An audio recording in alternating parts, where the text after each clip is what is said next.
Thế anh em, mình vừa nhận ra là từ hồi mình lập ra cái kênh của mình đến bây giờ hình như chưa bao giờ mình hướng dẫn anh em dùng Photoshop cả. Từ trước giờ toàn Lightroom này, Premiere này, không đủ các loại phần mềm khác, nhưng chưa bao giờ có Photoshop. Không thể nào tin được. Thật ra tại vì Photoshop mình cũng không dùng quá nhiều, nhưng mà có một vài trường hợp đúng là chỉ có Photoshop mới giải quyết vấn đề của mình. Vậy nên hôm nay mình sẽ hướng dẫn cho anh em sử dụng một vài cái mẹo nhỏ, nhưng mình tin chắc chắn sẽ có ích cho anh em đấy. Bắt đầu thôi.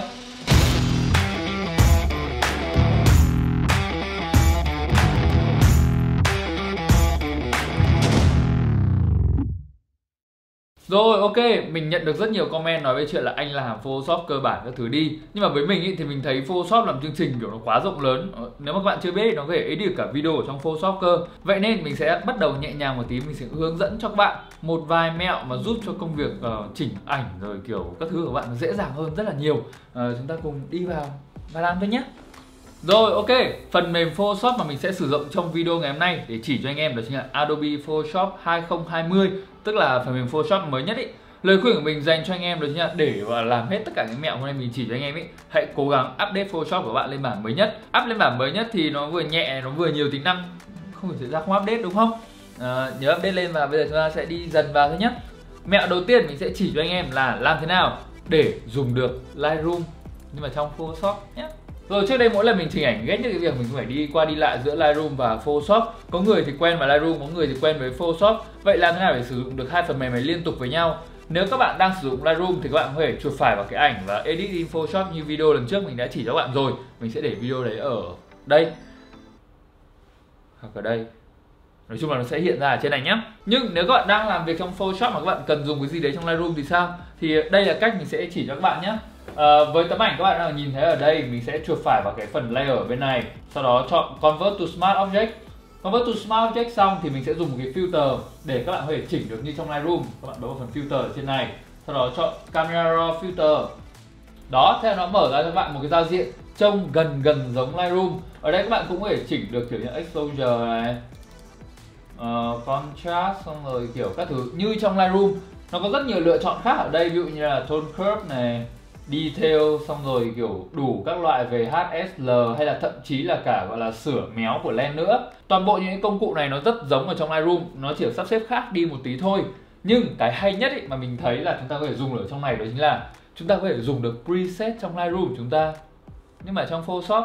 Để làm điều đấy các bạn chỉ việc bấm vào cái nút cuối cùng ở đây là các bạn đã thấy được là ở đây chúng ta đã có toàn bộ tất cả preset mà mình dùng ở trong Lightroom được đưa ở trong Photoshop. Mình có thể thoải mái đưa chuột vào đây thế là nó tự preview cho mình luôn nhé. Đấy, kể cả những folder preset rất dài như này nó cũng sẽ đưa vào đây cho các bạn. Đó, nói chung là các bạn có thể sử dụng được, mình nghĩ phải đến 90%, thậm chí là nhiều hơn, 95%, 99% các tính năng của Lightroom ở ngay trong Photoshop mà các bạn không phải chuyển đi chuyển lại giữa các phần mềm. Lời khuyên của mình dành cho các bạn muốn sử dụng cái filter này đó chính là các bạn hãy chuyển cái ảnh mà các bạn đang chỉnh về thành Smart Object trước. Tại vì khi các bạn đã chỉnh xong, ví dụ như mình sẽ chọn vào một cái preset ở đây chẳng hạn, bấm OK, thì lúc này tất cả những cái effect mà các bạn chỉnh ấy thì nó không bị gọi là nhập vào cái ảnh luôn, mà nó sẽ nằm ngay ở phía dưới cái phần layer này. Đó, các bạn có thể tắt bật cái effect này lên. Thế là xong, nó đơn giản hơn rất nhiều và nó cho phép các bạn là khả năng tùy biến nhiều hơn. Mẹo số 2 mình muốn giới thiệu cho các bạn, đây là mẹo chắc chắn là rất nhiều bạn đã từng dùng khá là nhiều rồi. Nhưng trước đây để làm cái việc này thì hơi khó khăn một tí. Đó chính là làm thế nào để tách chủ thể ra khỏi phông nền. Trước đây chúng ta sẽ phải ngồi kiểu tô từng tí một, vẽ chủ thể từng tí một, sau đó gọi là lại soft edge đấy đi rồi đủ các thứ rất là mệt mỏi. Nhưng bây giờ ở trong Photoshop khi các bạn đã update lên bản mới nhất rồi, cái việc chọn chủ thể nó siêu dễ thôi, nó chỉ mất khoảng 2 cái click. Mình sẽ làm như thế này nhé. Các bạn hãy đi vào trong Photoshop và vào đến cái phần đây là cái gì đây? Quick Selection Tool. Trước đây thì mình toàn dùng cái này rồi, mình kiểu bấm vào đây xong kiểu mình tô chủ thể, kiểu mình chọn như thế này. Nhiều lúc nếu mà tô quá ra một tí thì nó chọn bố thành một cục ở phía ngoài bên ngoài luôn. Nhưng cái việc mình sẽ làm hôm nay là mình sẽ không dùng cái công cụ nhà quê nữa đâu. Mình sẽ chuột phải vào đây này, sau đó chọn xuống Object Selection Tool. Đó, nó sẽ cho các bạn vẽ một cái hình chữ nhật. Đấy, các bạn chỉ việc vẽ ở đây nhá. Tiếp theo các bạn chỉ việc nhả chuột ra. Đó, theo Photoshop nó đã chọn cho bạn chính cái chủ thể của các bạn rồi. Lúc này các bạn có thể zoom vào đây để xem nó chọn chủ thể nó kỹ như thế nào nhé. Đó, các bạn có thể thấy là nó chọn được cho chủ thể chúng ta khá là tốt. Nó chọn phần tóc, nó chọn các phần xung quanh này khá là ok. Lúc này nếu các bạn muốn sửa lại ấy, thì các bạn chỉ việc bấm vào phần Select and Mask ở đây này. Chúng ta sẽ chuyển phần View này thành màu đỏ một chút để mình nhìn cho nó rõ. Đó, các bạn nào thấy là nó chọn chủ thể chúng ta cũng khá là ok và khá là nhanh đúng không? Rồi chúng ta sẽ chọn sang cái công cụ này ở đây, Refine Edge. Sau đó tô lại phần xung quanh một tí thôi. Ok, thế là xong. Thế là chỉ với một vài bước đơn giản thôi chúng ta có thể chọn được chủ thể chúng ta ở đây. Mình có thể bấm ok, xong sau đó mình sẽ chọn Ctrl G. Thế là chúng ta đã tách được chủ thể ra khỏi phông nền rồi. Rất nhanh đúng không? Tất nhiên ở đây mình làm thì nó hơi xấu một tí tại vì còn một vài sợi tóc mình hơi lười. Nhưng đây là một cách để các bạn không phải ngồi vẽ từng tí một. Các bạn chỉ việc chỉnh lại ở những cái vùng mà các bạn nghĩ là nó cần nhiều chi tiết hơn thôi. Rồi, mẹo tiếp theo chúng ta sẽ nói về việc làm thế nào để mở rộng phông nền ra. Đã giờ các bạn đi chụp ảnh về mà xong các bạn suy nghĩ là giá mà mình chụp cái phần này nó thừa ra một tí, giá mà mình kiểu như là để thừa cái khoảng trống hơn một tí, hay là cái phông nền đằng sau nó rộng hơn một tí để mình có thể ghép cái này cái kia vào tấm ảnh. Nếu mà rồi ấy, thì mình sẽ chỉ cho các bạn một mẹo đấy nhá. Ví dụ như với tấm ảnh này của mình đang chụp ảnh, mình ngồi làm việc rất bình thường thôi. Ở trước mặt mình là một cái bức tường. Lúc này ví dụ như là mình muốn gọi là mình muốn gõ một cái chữ vào đây. Tùm. Đẹp trai. Đó, ví dụ mình gõ chữ như này xong sau đấy mình muốn làm cái chữ này thật là to lên. Đó, lúc này thì cái chữ này nó lại che mất vào đầu mình mất rồi. Vậy mình sẽ muốn là làm thế nào để mở rộng được cái bức tường ở phía trên đầu mình ra. Thì cách làm nó siêu dễ thôi. Các bạn hãy chọn vào cái background, tức là chọn vào đúng tấm ảnh của các bạn nhé. Xong sau đó các bạn bấm vào phần crop tool ở đây. Với phần crop tool này các bạn có thể kéo cái này rộng lên trên này một chút này. Đó, sau khi đã kéo rộng lên rồi thì các bạn sẽ bấm ok ở trên này. Lúc này thì đúng là chúng ta có một cái kiểu như là cái tỷ lệ khung hình nó đã thay đổi rồi. Tuy nhiên để mở rộng cái background ra thì các bạn sẽ phải chọn vào cái marquee tool ở chỗ này. Xong sau đó kéo vào cái phần tường ở đây. Cuối cùng các bạn hãy bấm nút Command T. Sau đó giữ nút Shift. Sau đó kéo cái phông nền này dài ra thôi. Đó, thế là xong. Thế là mình đã có thể mở rộng được cái phông nền này ra một cách trông rất là tự nhiên. Chúng ta không cần phải kiểu ngồi tô từng tí một, xong rồi kiểu như là lại phải sửa lại nếu mà nó bị không đồng màu hay thế nào đó. Tuy nhiên cái cách này thì nó lại chỉ áp dụng được cho những cái phông nền mà trông nó đơn giản hơn một tí thôi. Những phông nền mà nó có chi tiết ở đằng sau, ví dụ như là núi non, rừng, biển các thứ đằng sau ấy, thì chúng ta sẽ phải áp dụng một cách khác. Mình sẽ quay sang cái ảnh vừa rồi và hướng dẫn cho các bạn nhé. Ví dụ như với cái ảnh ở đây mình muốn gọi là chuyển cái ảnh này từ một cái ảnh dọc thành một cái ảnh ngang, thì việc mình cần làm mình sẽ crop bớt cái phần dọc đi. Rất đơn giản rồi đúng không? Không có vấn đề gì. Tuy nhiên cái mà chúng ta cần làm đó là kéo dài phần ngang ra. Vậy làm thế nào kéo dài phần ngang đấy ra một cách dễ nhất? Tất cả những gì chúng ta cần làm là bấm vào phần crop tool ở trên này. Sau đó các bạn hãy cứ kéo cái ảnh đến đúng cái gọi là cái tỷ lệ mà các bạn muốn. Ví dụ như là mình thích nó gọi là gần 21:9 một tí, mình sẽ kéo dài cái này ra đây. Đó, sau khi kéo dài này ra các bạn hãy nhớ là đừng bấm ok ngay, mà hãy chọn lên cái phần Content Aware ở trên này. Sau đó hãy bấm ok. Lúc này thì Photoshop sẽ làm việc và tính toán một chút. Và đó, nó đã mở cho các bạn ra cái ảnh mà kiểu nó tự fill vào đấy là xung quanh nó cần có núi non rừng biển như thế nào. Tất nhiên trong nhiều trường hợp khác có thể nó sẽ không được hoàn hảo như này. Nhưng mà những gì lúc ấy các bạn cần làm là dùng cái clone stem và tô đi một tí thôi là xong. Quá nhanh đúng không? Trước đây là các bạn ngồi cóp cái này nó vứt vào chỗ kia, rất là mệt. Mẹo tiếp theo đó chính là làm thế nào để chúng ta có thể undo nhiều hơn.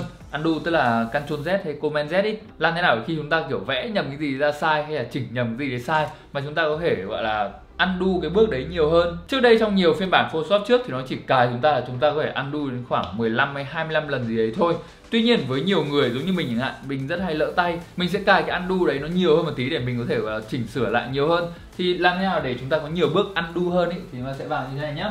Các bạn hãy vào phần Photoshop này, sau đó chọn Preference rồi chọn vào General. Ở trong này chúng ta sẽ tìm ngay đến được cái tab Performance ở đây. Như các bạn đang thấy là mình đang được cài cái History State ở đây là 25. Đây chính là số lần mình được undo. Nếu mà mình gõ kiểu brush mà kiểu vẽ nhiều quá ấy, thì mình chỉ gọi là xóa được 25 cái brush gần nhất thôi. Đó, vậy nên lời khuyên của mình là các bạn có thể cho cái undo này nó cao lên một tí. Ví dụ với mình sẽ thích undo nó rơi vào tầm khoảng 100 bước. Khi xong rồi thì tất cả gì chúng ta cần làm là bấm ok thôi. Lúc này các bạn có thể thoải mái, ví dụ như là clone stem linh tài hành tình các thứ như này. Đấy. Úi rồi. Đây là một cái mình clone stem nhầm nhá, mình có thể thoải mái bấm Ctrl Z. Thế là nó sẽ xóa hết những cái bước mình vừa làm. Có nhiều bạn sẽ hỏi mình là tại sao chỉ để cái số lần undo đấy nó là 100 thôi. Chúng ta rõ ràng có thể để nhiều hơn. Nếu mình nhớ không nhầm thì trong này chúng ta có thể để số lần undo đấy nhiều nhất là bao nhiêu đây? 1000 lần luôn. Tuy nhiên có một vấn đề với những cái history state và cái số lần undo này, đó là nếu các bạn để nó càng nhiều thì Photoshop sẽ phải càng lưu lại những cái bước mà các bạn làm. Nếu nó lưu nhiều quá thì cái phần mềm của các bạn nó sẽ bị chậm lại. Vậy nên với mình thì mình có lời khuyên cho các bạn, đó là các bạn hãy để nó tầm ở 100 thôi. Thế là ok nhá. thoải mái undo, không sợ nữa. Rồi chúng ta sẽ đến với mẹo cuối cùng, đó chính là làm thế nào để Photoshop chúng ta nó chạy nhanh hơn. Rồi ok, đến với mẹo cuối cùng, mình sẽ chỉ cho các bạn làm thế nào để Photoshop của các bạn nó chạy nhanh hơn. Đã bao giờ các bạn thử chỉnh một tấm ảnh mà khi các bạn cho quá nhiều layer vào ấy, thì tự nhiên các bạn bấm cái gì đấy vào Photoshop nó ngừng hoạt động luôn chưa? Nếu mà rồi ấy, thì đây chính là cái mà bạn cần làm nhé. Để Photoshop của bạn nó chạy nhanh hơn thì điều các bạn nên làm là xóa bớt dữ liệu gọi là trong bộ nhớ tạm đi. Lời khuyên mình cho các bạn đó chính là hãy bấm vào Edit ở đây, xong cuối cùng chọn đến Purge. Các bạn có thể nhìn vào đây và thấy là nó cho phép chúng ta có rất nhiều lựa chọn về việc là phải xóa cái gì. Chính những cái dữ liệu trong bộ nhớ tạm này là cái thứ mà làm cho Photoshop của các bạn chậm lại.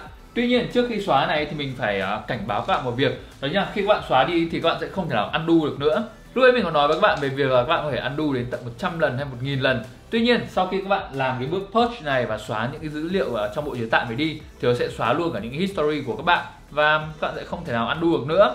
Vậy nên hãy chắc chắn là các bạn chỉ làm việc này khi các bạn không cần undo cái gì nữa. Và sau khi các bạn đã chắc chắn rồi ý, thì chúng ta sẽ chỉ việc bấm vào ô ở phía dưới này. Các bạn hãy nhìn kỹ ở đây nhé, đấy như là ở bên phần history này của mình vẫn còn rất nhiều bước mình đã làm vừa rồi. Nhưng sau khi mình bấm ok ở đây, nó sẽ xóa hết tất cả những cái bước mà mình vừa làm đi và nó chỉ để lại cho mình đúng một bước là thế này thôi. Và đó là cách làm thế nào để cho Photoshop của bạn nó chạy nhanh hơn và mượt hơn một chút khi các bạn đang edit ảnh mà có quá nhiều layer. Và vậy thôi, đó là những mẹo mà mình dùng gần như là hàng ngày luôn để chỉnh vào ảnh của mình. Và mình tin là những cái mẹo này nó sẽ giúp cho các bạn chỉnh ảnh nhanh hơn, dễ dàng hơn và nhất là Photoshop của bạn nó chạy mượt hơn một tí. Không biết các bạn còn mẹo gì nữa không thì hãy comment ở phía dưới mình biết vậy nhé. Hoặc không biết các bạn có thích mình làm một cái video về việc Photoshop cơ bản như thế nào không thì cũng comment ở phía dưới luôn. Và bây giờ thì trước khi tắt cái tab YouTube này đi, chúng ta hãy nhớ chúng ta nút like, nút share và cả subscribe ở dưới nữa. Bây giờ thì bye bye.